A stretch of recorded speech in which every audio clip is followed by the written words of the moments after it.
Damn.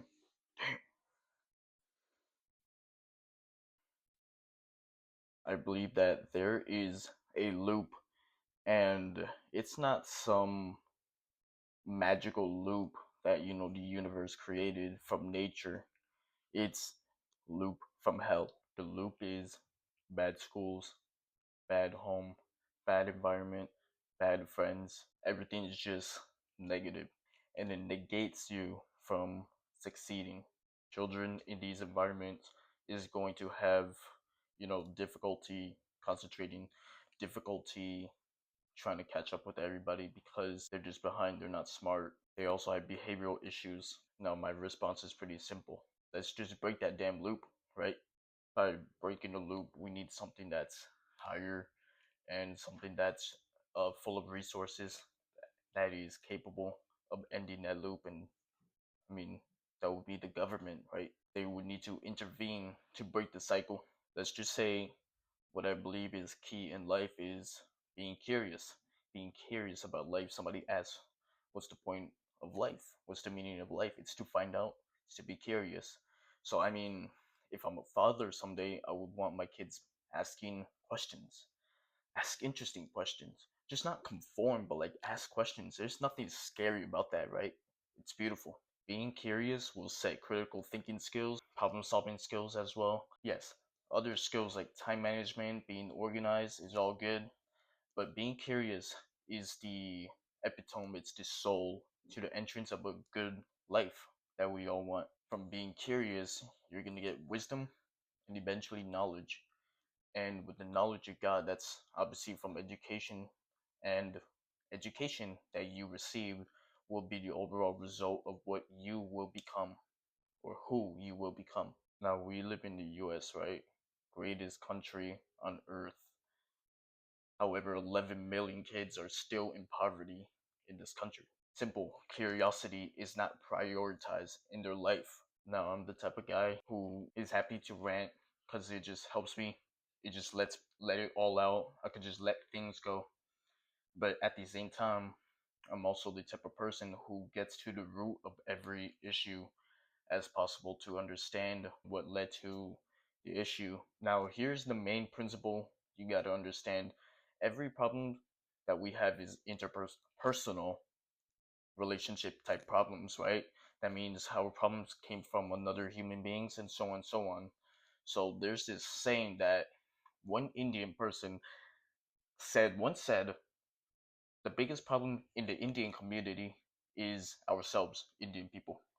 A black person once said the biggest problem in the black community is black people themselves. White people might just say the biggest problem in the white community is white people themselves. Latinos could just say the same thing, Asians, East Asians, whatever, and so on and so on. Therefore, we create the problems. If you want to zoom in more, we could just say us as individuals. We create the problems we make. Now, it's fine because we're talking about education, right? And you're not responsible for it because we were kids once. We went through K to 12th grade, and we were not in charge of that the whole time. So that's fine. Obviously, the responsibility is set to the higher ups who make, the Department of Education, for example, and it's the people who legislate makes these rules, and they're responsible for that. So I'm starting with the root of the problem, right? It's young kids, right? We need to set them up. We need to put them in a right position in life. We need to teach them things. And that's how we grow as people. That's where I am today because of my parents, because of my mentors or teachers or anybody that's older than me, usually. But when we are talking about kids who are in poverty, obviously the parents are in poverty too because that's why you're in poverty as a kid, because you were born to poor parents. Let's say for now in the United States, we have almost 40 million people in poverty. How can these kids in these conditions thrive?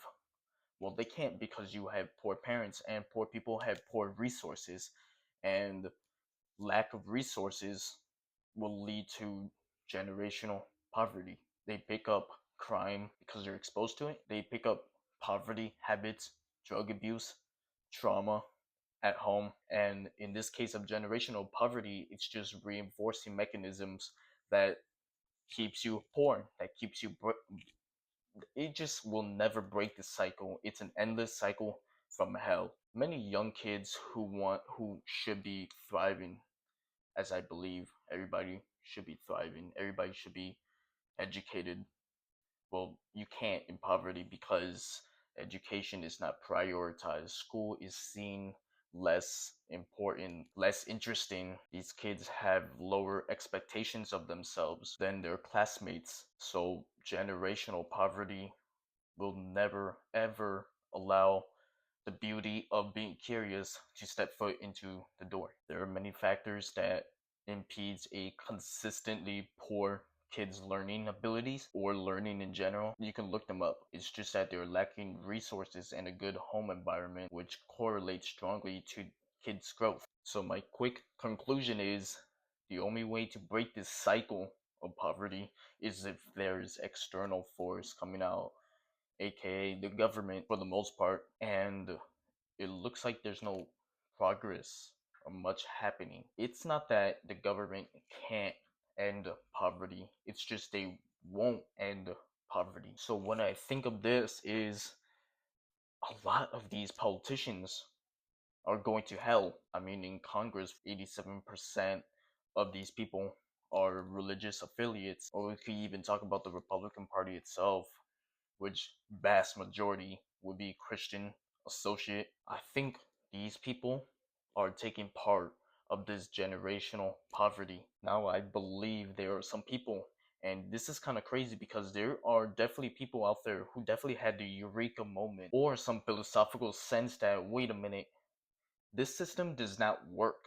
This system is killing a lot of people.